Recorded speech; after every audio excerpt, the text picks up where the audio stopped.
ராணிப்பேட்டை மாவட்டம் வாலாஜாபேட்டை அடுத்த பூண்டி கிராமத்தில் உள்ள மிகவும் பழமை வாய்ந்த அருள்மிகு ஸ்ரீ திரௌபதி அம்மன் திருக்கோவிலில் அக்னி வசந்த மகாபாரத திருவிழா கடந்த மாதம் 13ஆம் தேதி கொடியேற்றத்துடன் தொடங்கியது.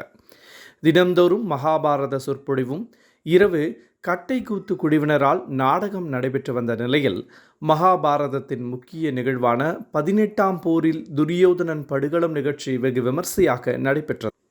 அப்போது கோவில் அருகாமையில் உள்ள மைதானத்தில் 100 அடி நீளம் கொண்ட பிரம்மாண்ட உருவம் கொண்ட மண் சிற்பத்தால் வடிவமைக்கப்பட்டிருந்த துரியோதனன், பீமன் வேடமிட்ட நாடக கலைஞர்கள் தண்டாயுதங்கள் ஏந்தி சண்டையிடும் காட்சியும், அதே போன்று 3 முறை துரியோதனின் மண் சிற்பத்தை வலம் வந்த பின்னர் பீமன் துரியோதனன் தொடைப்பகுதியில் ஓங்கி அடித்து கிராம பொதுமக்கள் மத்தியில் தத்ரூபமாக துரியோதனன் படுகளம் செய்யப்படும் நிகழ்வை நடித்து காட்டினர்.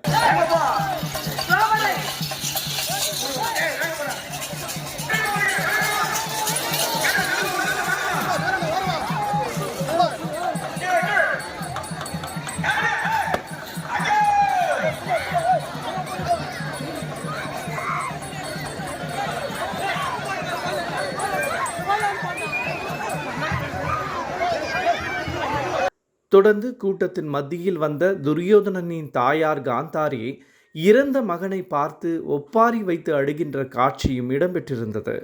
மேலும் இந்த அக்னி வசந்த விழாவில் பூண்டி மற்றும் அதனை சுற்று வட்டார பகுதிகளைச் சேர்ந்த ஏராளமான கிராம மக்கள் கலந்து கொண்டு திரௌபதி அம்மனை பக்தி மனதோடு வழிபட்டு சென்றனர்.